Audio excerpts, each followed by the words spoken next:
Il n'est pas rare de rencontrer des gens qui n'ont jamais regardé un seul animé. J'entends par animé les séries d'animation japonaises. Soit par manque d'expérience, soit parce que ce style d'animation les rebute, les raisons peuvent être nombreuses et on n'est pas là pour juger. Maintenant, je trouve ça quand même dommage de se couper à tout un pan de la pop culture, surtout quand celui-ci est aussi riche. Je pense que tout ça n'est qu'une histoire de bien savoir par où commencer, alors à travers cette vidéo, je vous ai concocté une sorte de parcours initiatique qui vous permettra de découvrir vos premiers animés. Rassurez-vous, dans cette vidéo, vous n'entendrez pas parler de Naruto, One Piece ou Dragon Ball, même si j'adore ces animés, ils sont bien trop longs pour quelqu'un qui souhaiterait commencer aujourd'hui. Non, là je vous ai sélectionné des animés accessibles, relativement courts, qui, j'en suis sûr, vont vous saisir en à peine quelques épisodes.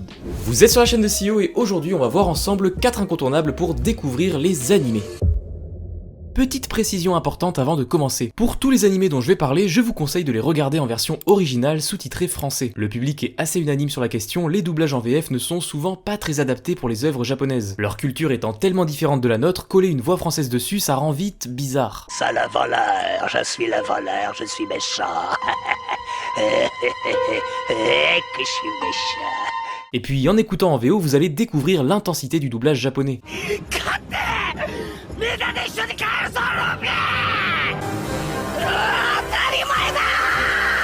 Ça donne direct une identité bien à part aux animés en comparaison des séries qu'on peut avoir en France. Place à la sélection. On va les aborder dans l'ordre dans lequel je vous conseille de les découvrir, et on va donc commencer par...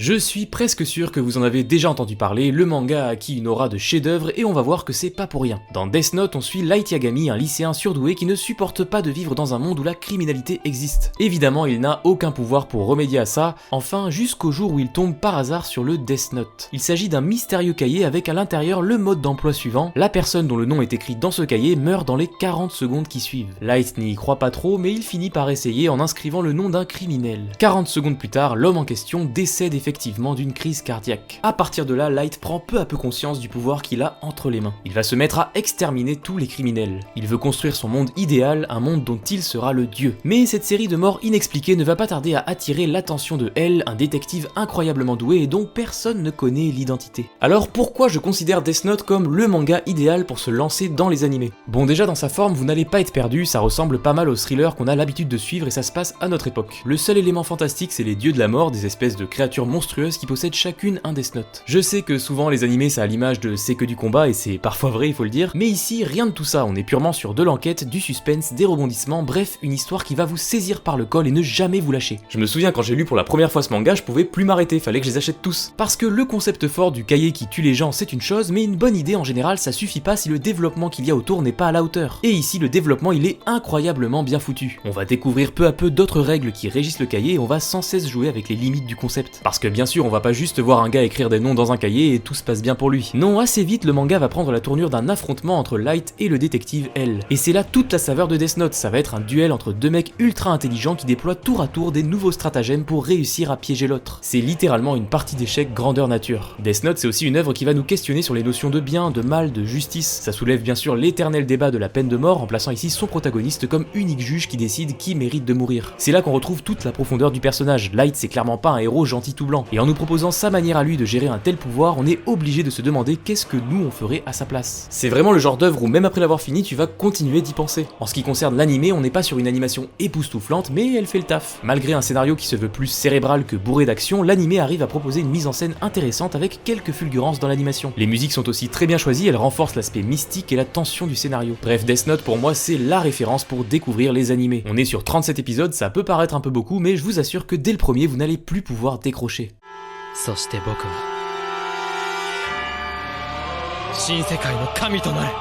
Après avoir fini Death Note, je pense que vous êtes prêts à vous attaquer à une œuvre un peu plus marquée Japon. Et à ce titre, le deuxième animé qui est parfait pour ça, c'est... Voici le seul animé de la sélection qui n'est pas adapté d'un manga. C'est-à-dire que l'animé, c'est l'œuvre originale de Shinichiro Watanabe, un mec qui est plutôt talentueux. Dans Samurai Champloo, on est plongé dans un Japon à l'époque d'Edo, donc entre le 17e et le 19e siècle. On va suivre Fuhu, une jeune serveuse de thé qui fait la rencontre de deux samouraïs bien différents. Le premier c'est Mugen, une sorte de vagabond hors la loi, et le deuxième c'est Jin, un ronin calme et impassible. Évidemment, les deux hommes ne sont pas vraiment faits pour s'entendre, mais après avoir réussi un pile ou face, Fuhu arrive à les embarquer avec elle. Elle a en fait un objectif bien précis, elle recherche recherche un samouraï au parfum de tournesol. Ouais, vous comprendrez si vous regardez l'animé. Alors, qu'est-ce qui rend cet animé unique en son genre? Le premier point important, c'est que Samurai Champloo c'est bourré d'anachronismes. À ce décor de Japon féodal va se mélanger toute une esthétique hip-hop. On a des graffeurs, des rappeurs, des beatboxers et même du breakdance. Pour renforcer ce choix artistique, les transitions sont faites en scratch. Et la bande originale de l'anime est également composée par des artistes de la scène hip-hop, le plus connu étant le regretté Nujabes. Bon, si vous n'êtes pas trop branché culture hip-hop, je pense que cet animé reste très accessible. C'est le plus court de ma sélection, on est sur à peine 26 épisodes, et même si on a le fil rouge de la quête de Fou, les épisodes peuvent se suivre de manière assez indépendante. L'animation est vraiment soignée, surtout dans les scènes de combat. Des scènes qui misent sur leur efficacité et qui ne vont pas s'éterniser plus que de raison. L'autre grande force de Samurai Champloo, c'est bien sûr son trio de protagonistes. À la fois drôle et badass, on s'attache très vite à eux et c'est presque difficile de leur dire adieu une fois l'animé terminé. Bref, Samurai Champloo c'est vraiment une œuvre à l'ambiance chill qui se présente un peu comme un road movie. On va traverser tout plein de situations qui vont nous familiariser avec l'histoire et la culture japonaise. Et pour moi, c'est une œuvre qui peut s'apprécier plusieurs fois. Les épisodes seront toujours agréables à regarder et l'une des morales qu'on en retient, c'est que le voyage est plus important que l'arrivée. Ouais. ここを出るまでてめえとの勝負はお預けだ。これを全部切るつもりか。まったく最悪な男だよ。Maintenant que vous venez de finir Samurai Champloo, on va reculer un peu dans le temps pour découvrir un animé légèrement plus ancien. Je parle bien sûr de...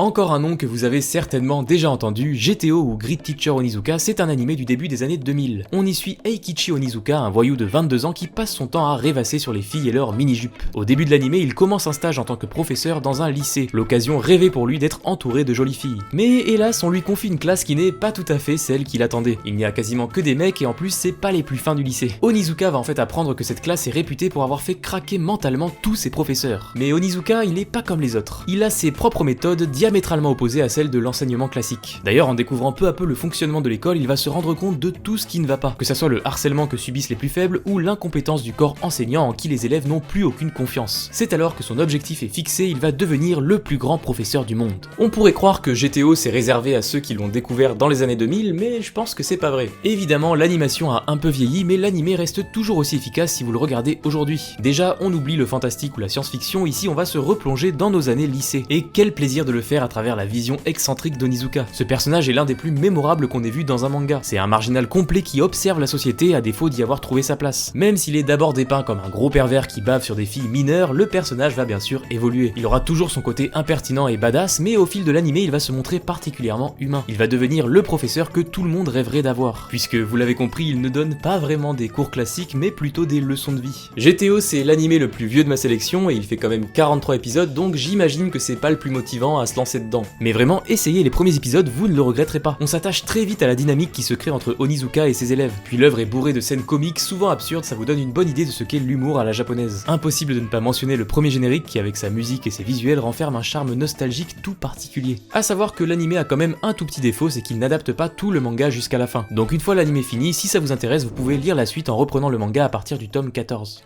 Onizuka Eikichi, 22 歳。 Avant de passer au dernier animé de ma sélection, je vais quand même évoquer quelques mentions honorables qui étaient pas loin d'avoir leur place dans cette vidéo. Je pense déjà à One Punch Man, ça se binge-watch très facilement mais le concept est presque trop simple pour que vous puissiez découvrir toute la richesse d'un animé. Puis One Punch Man c'est quand même un peu que du combat donc si vous n'aimez pas ça, bah c'est peut-être pas trop pour vous. Ensuite j'ai bien sûr pensé à Full Metal Alchemist. J'imagine que beaucoup le mettent dans leurs incontournables et à raison, c'est une histoire touchante avec des persos originaux. Maintenant j'ai du mal à savoir si c'est le genre d'animé qui peut plaire à tout le monde, notamment à un public plus adulte par exemple. Une dernière mention honorable c'est Cowboy Bebop. C'est fait par le même réalisateur que Samurai Champloo et tout le monde s'accorde à dire que c'est tout aussi excellent. Alors pourquoi n'est-il pas dans ma sélection? C'est pour une raison simple, je ne l'ai pas encore vu. Donc voilà, je préfère parler de ce que je connais, mais promis un jour je regarde Cowboy Bebop. Juste avant de passer au dernier animé de ma sélection, écrivez en commentaire les animés que vous conseilleriez à quelqu'un qui n'en a jamais vu. C'est l'occasion d'avoir une belle watchlist pour toutes les personnes qui passeront par là. On revient donc à la sélection, vous avez fini Death Note, Samurai Champloo et GTO, vous avez maintenant une bonne expérience des animés et vous êtes prêts à mon avis pour un plus gros morceau, je parle de...